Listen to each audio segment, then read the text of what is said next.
अस्सलामुअलैकुम वरहमतुल्लाहि वबरकातुहू। आप देख रहे हैं आर्टिकल वाइस।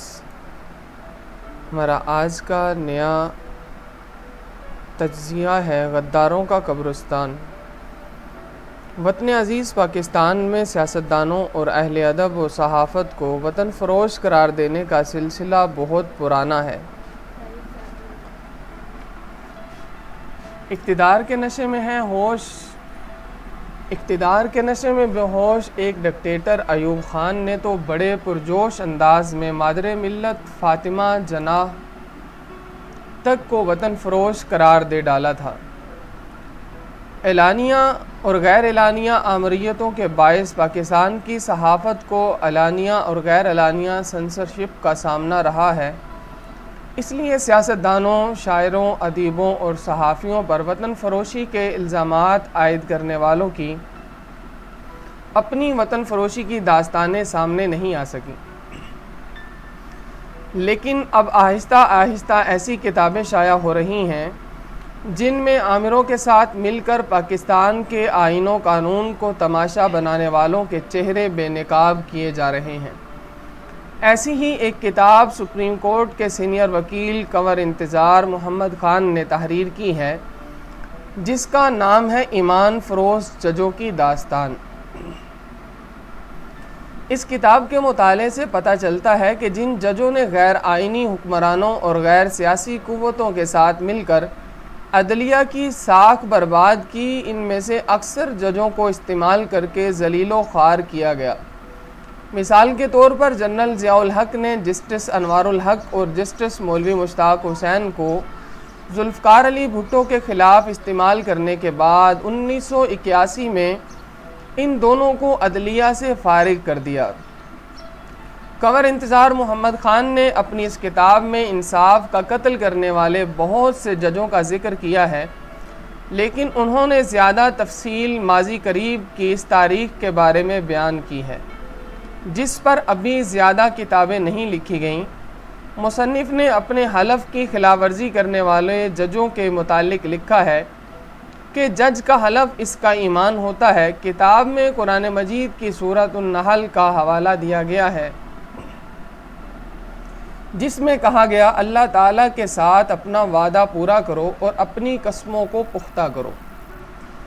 इन अल्फाज की रोशनी में जजों समेत कोई भी अल्लाह ताला को हाजिर नाजिर जान कर किसी भी आईनो कानून के तहत कोई भी हल्फ उठाता है तो ये हल्फ इसके ईमान का हिस्सा बन जाता है, और जब कोई इस हल्फ को तोड़कर किसी PCO के तहत हल्फ उठाता है तो वो अपना ईमान बेच देता है। कंवर इंतज़ार मोहम्मद ख़ान ने लिखा है कि जनरल ज़ियाउल हक ने 24 मार्च 1981 को जो PCO अबूरी आइनी हुक्मनामा जारी किया, ये अदलिया की तारीख़ का एक अनोखा वाक़या था। जिन जजों ने 1973 के आइन के तहत हलफ उठाकर इस आइन के तहफ़्फ़ुज़ की कसम खाई थी, वो इस आइन को तोड़ने वाले के कासा लेस बन गए। आगे चलकर हाई कोर्टों और सुप्रीम कोर्ट के इन तमाम जजों के नाम तहरीर किए गए हैं, जो बकौल मुसन्निफ़ PCO का हलफ उठाकर ईमान फ़रोश बन गए। कंवर इंतज़ार मोहम्मद ख़ान के कलम की काट से सिर्फ डिक्टेटर नहीं बल्कि वो सियासी हुक्मरान भी महफूज न रहे, जिन्होंने अदलिया को अपने मज़मूम मकासद की खातिर इस्तेमाल करने की कोशिश की। एक तरफ उन्होंने जनरल अयूब ख़ान, जनरल ज़ियाउल हक और जनरल परवेज़ मुशर्रफ का साथ देने वाले जजों की निशानदेही की, दूसरी तरफ इनको भी नहीं बख्शा जिन्होंने अपने सियासी मुफादात के तहफ़्फ़ुज़ के लिए अदलिया पर दबाव डाला और अदलिया पर हमले किए। इस किताब में नवाज शरीफ के दूसरे दौरे हुकूमत में चीफ़ जस्टिस सैयद सज्जाद अली शाह के साथ किए गए सलूक की पूरी तफसील मौजूद है, और इन जजों का भी जिक्र है जो चीफ़ जस्टिस की बजाय हुकूमत के साथ मिल गए और बाद में नवाज शरीफ से सियासी फ़ायदे हासिल किए। इस किताब में Hamidur Rahman commission, Abbottabad inquiry commission और मेमोगेट कमीशन समेत कई ऐसी अदालती इंक्वायरियों का पोस्टमार्टम किया गया जिनमें आला अदलिया जजों से तहकीकात तो करवाई गई, लेकिन किसी इंक्वायरी कमीशन की रिपोर्ट पर अमल दरामद न किया गया। मेमोगेट कमीशन की इंक्वायरी 2012 में बलूचिस्तान हाई कोर्ट के चीफ जस्टिस काजी फायज़ ईसा की सरबराही में एक अदालती कमीशन ने की और कमीशन की रिपोर्ट में अमेरिका में पाकिस्तान की साबिका सफ़ीर हुसैन हक्कानी को कसूरवार साबित किया गया और कहा गया कि उन्होंने वाकई अमेरिकी फ़ौज के सरबराह माइक मोलन को ख़त लिखकर पाकिस्तानी फ़ौज के सरबराह को तब्दील करने की दरख्वास्त की थी। आज इसी जस्टिस काजी फायज़ ईसा को सुप्रीम जुडिशल कौंसिल में एक रेफरेंस का सामना है।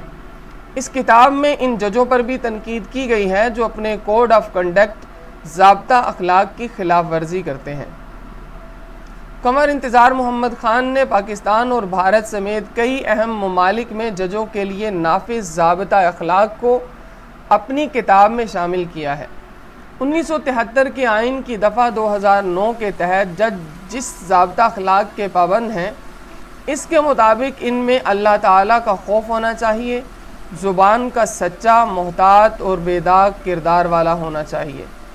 जज को अपने और दूसरों के एमा पर मुकदमे बाजी में मुलव्विस नहीं होना चाहिए। जज को ऐसे मुकदमे की समाअत से परहेज़ करना चाहिए जिसमें इसका या इसके किसी रिश्तेदार का मुफाद हो। इसे सरकारी सरगर्मियों में हिस्सा लेने से परहेज़ करना चाहिए और एक बार उठाए हुए हलफ की खिलाफ वर्जी करते हुए नया हलफ नहीं उठाना चाहिए। पाकिस्तानी जजों का ज़ाब्ता अखलाक इस वक्त आला अदलिया के तमाम जजों को किसी भी नए हलफ से रोकता है और खुदा न खास्ता 1973 का आइन मुअत्तल हो जाए और एक नया PCO आ जाए तो मौजूदा जजों की तरफ से नया हलफ उठाना ईमान फरोशी करार पाएगा। कमर इंतज़ार मोहम्मद ख़ान ने पानामा केस का भी बड़ी तफसील से ज़िक्र किया है और इसे पाकिस्तान की तारीख़ का तवील तरीन अदालती तमाशा करार दिया है। हालांकि बात सिर्फ इतनी थी कि नवाज शरीफ ने अपना इकामा छुपाया और मरियम नवाज को ज़ेर कफ़ालत बच्चों में शामिल किया। हालांकि वो भी एक ऑफशोर कंपनी की मालिक थी। मुस्लिम लीग नून के हामी मुसन्निफ़ की राय से इख्तिलाफ़ कर सकते हैं, लेकिन इस राय से इनकार नहीं कर सकते कि जो हुक्मरान अदलिया पर नाजायज़ दबाव डालते हैं, बादअज़ां इनके ख़िलाफ़ अदलिया को इस्तेमाल किया जाता है।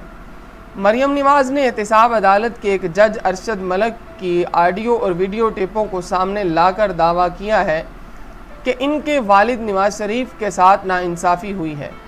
ये वैसी ही नाइंसाफ़ी है जैसी नाइंसाफ़ी नवाज शरीफ ने जस्टिस मलिक क्यूम के ज़रिए मोहतरमा बेनज़ीर भुट्टो और आसिफ जरदारी के साथ कराई थी। अरशद मलिक की सऊदी अरब में शरीफ ख़ानदान के अहम अफराद के साथ मुलाकात की 2 टेपें और भी हैं जिनमें ख़ानदान समेत पाकिस्तान से फ़रार होने के मंसूबे बना रहे हैं। इन टेपों में बहुत से पर्दा नशीनों के नाम आएंगे, इसलिए आला अदलिया को इस मामले का नोटिस लेना चाहिए ताकि अदलिया की तज़हीक न हो। सच ये है कि पाकिस्तान की तारीख़ में ऐसे जज भी गुज़रे हैं जिन्होंने PCO पर हलफ लेने से इनकार किया और इनमें मौजूद अदलिया के जज भी शामिल हैं जिन पर हमें फ़ख्र है। कौम ये उम्मीद रखती है कि मौजूदा अदलिया के बाउसूल जज अपना ज़ाब्ता अखलाक की खिलाफ वर्जी करने वाले किसी भी हाजिर सर्विस या रिटायर्ड साथी के साथ रियायत नहीं करेंगे और कमर इंतज़ार मोहम्मद ख़ान की एक ज़ेर तकमील किताब की इस फहरिस्त में शामिल नहीं होंगे जिसे आइन से गद्दारी करने वालों का कब्रिस्तान करार दिया गया है। ये थी आज की हमारी इबारत गद्दारों का कब्रिस्तान। अगर अभी तक आपने हमारे चैनल को सब्सक्राइब नहीं किया तो फ़ौरन कर लीजिए और बेल आइकॉन के बटन को भी प्रेस कर दीजिए। वस्सलामु अलैकुम वरहमतुल्लाहि वबरकातुहू। पाकिस्तान जिंदाबाद, इस्लाम पाइंदाबाद।